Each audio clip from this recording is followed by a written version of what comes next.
প্রতি বছরের মতো এবছরেও মেলা বসেছে হরিহরপুরে। প্রতি বছর রাস উপলক্ষে এখানে মেলা বসে। এই মেলায় নানা দেশ থেকে নানা লোক আসে নানান রকম জিনিসপত্র নিয়ে। ম্যাজিক, পুতুল নাচ, যাত্রা, কীর্তন সবই হয়। ছেলেমেয়েরা নাগরদোল্লায় চড়ে ভীষণ আনন্দ পায়। কথায় বলে না, হরিহর ছত্রের মেলা, এও তাই। এই মেলার সঙ্গে হরিহরপুরের নামটা জড়িত থাকায় প্রায় সবাই একে হরিহর ছত্রের মেলা নামেই চেনে। বাঁদর নাচ থেকে শুরু করে ভাল্লুক নাচ পর্যন্ত কোনো কিছুরই অভাব থাকে না এই মেলায়। সেদিন চৌধুরী পাড়ার নিতাই চৌধুরী এলেন মেলা দেখতে। চৌধুরী বাবু এখানকার বেশ সম্ভ্রান্ত লোক। পয়সা কড়ি প্রচুর তার, বিরাট 3 তলা বাড়ি, ব্যবসাদার লোক, কাজেই কর্মচারীও আছে। চৌধুরী বাবু ছেলে মেয়ে নিয়ে মেলা দেখতে এলেন। ছেলেমেয়েরা অনেক জিনিস কিনল মেলা থেকে। চৌধুরী বাবু ঘুরতে ঘুরতে একেবারে মেলা শেষ প্রান্তে এসে দেখলেন একটা লোক একটা আয়না নিয়ে বসে আছে। দেখে মনে হলো লোকটা ভিনদেশী। তার কাছে শুধুমাত্র একটি আয়না আছে।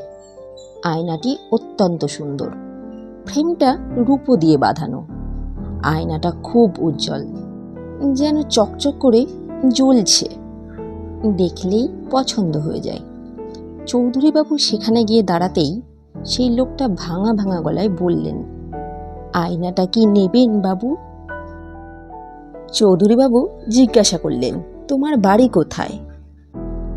লোকটা বললে, অনেক দূরে আমার বাড়ি। দেশ বিদেশ ঘুরতে ঘুরতে আপনাদের এই দেশে এসেছি। তারপর এখানে বড় মেলা দেখে এই আয়নাটা বিক্রি করার জন্য এইখানে বসে রয়েছি। এটা বিক্রি না হলে আমার খাওয়া হবে না, আর দেশে ফিরতেও পারবো না। যদি দয়া করে আয়নাটা নেন তাহলে ভালো হয়।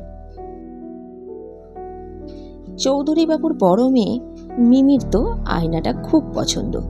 সে বায়না ধরল, আয়নাটা কিনে দাও বাবা, কেমন সুন্দর আয়না, এইরকম আয়না কখনো দেখিনি। বাবা, তুমি এই আয়নাটা আমায় কিনে দাওই দাও। চৌধুরী বাবু বাধ্য হয়ে আয়নাওয়ালাকে জিজ্ঞেস করলেন, তোমার এই আয়নাটার দাম কত হে? লোকটি বলল, 100 টাকা মাত্র বাবু। চৌধুরী বাবুরও আয়নাটা খুব পছন্দ হয়েছিল, তাই তিনি নগদ 100 টাকা দিয়ে আয়নাটা কিনে নিলেন। লোকটা একটা কাগজে জড়িয়ে আয়নাটা চৌধুরী বাবুকে দিলেন। চৌধুরী বাবু সেটা নিয়ে দিলেন তার বড় মেয়ে মিমির হাতে।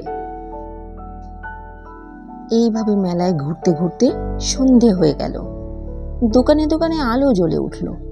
চৌধুরী বাবু ছেলে মেয়ে নিয়ে বাড়ি ফিরে এলেন।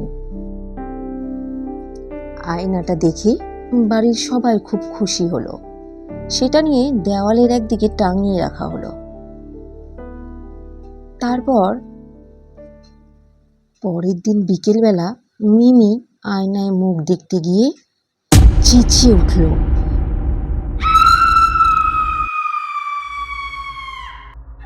তার চিৎকার শুনে বাড়ির সবাই ছুটে এলো।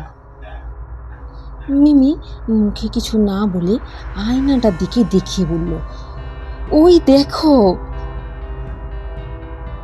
মিমির মা আয়নাটার কাছে গিয়ে দেখলেন কিচ্ছু নেই, যেমন রেখেছিল আয়নাটা সেই রকমই ঝুলছে।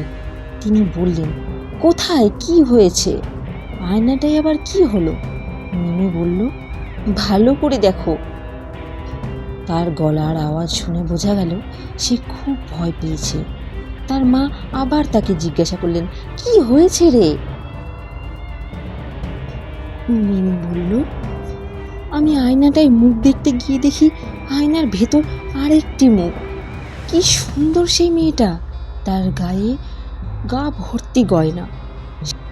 মেয়েটি আমার দিকে এক দৃষ্টে তাকিয়েছিল।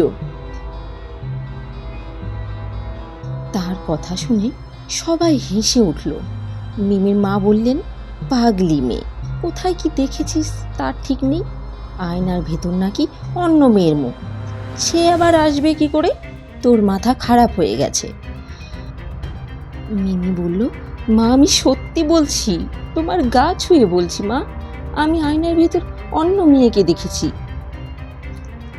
সেই মেয়েটা আমাদের বাড়ির তো দূরের কথা, এই গ্রামেরও নয়। এর আগে আমি ওকে কোথাও দেখিনি মা। এবার মিমির মায়ের সন্দেহ হলো।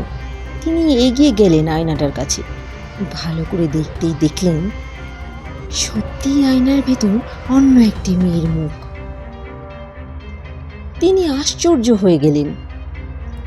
তিনি চোখের ভুল ভেবে চোখ রোগড়ি আঁচল দিয়ে আয়নাটা মুছে আবার দেখলেন। আবারও তিনি সেই মেয়েটির মুখ দেখতে পেলেন।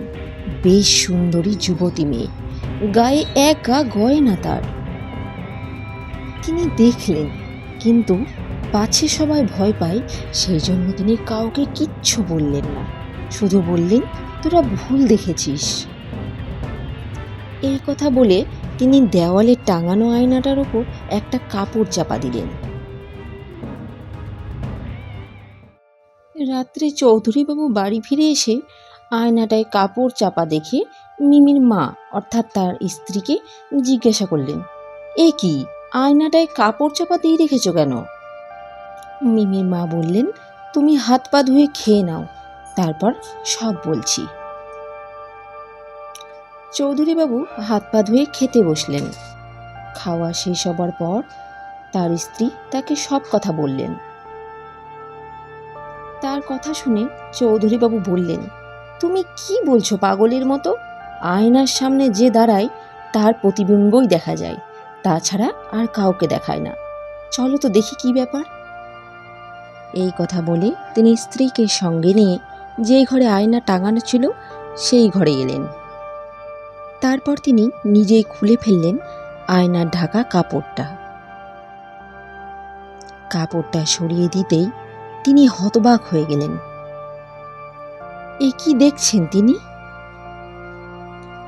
আয়নার সামনে তিনি দাঁড়িয়ে, অথচ আয়নার ভেতর তার প্রতিবিম্বের পরিবর্তে দেখা যাচ্ছে একজন সুন্দরী যুবতীর মুখ। সারা দেহে তার সোনার গয়নায় মোড়া।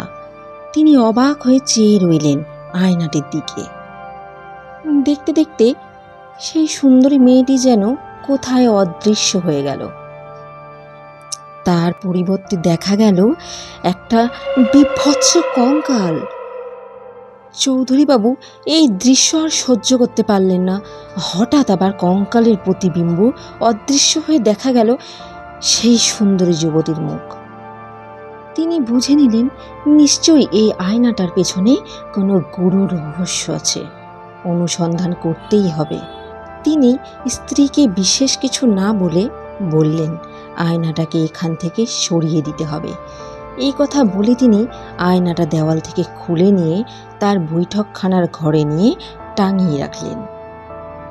তিনি স্ত্রীকে সব কথা না বলে শুধু এইটাই বললেন, কি দরকার বাপু, ছেলে মেয়েগুলো ভয় পেতে পারে, তার চেয়ে বৈঠকখানার ঘরেই রাখাই ভালো। এরপর চৌধুরীবাবু আয়নাটার রহস্য অনুসন্ধানের জন্য চেষ্টা করতে লাগলেন।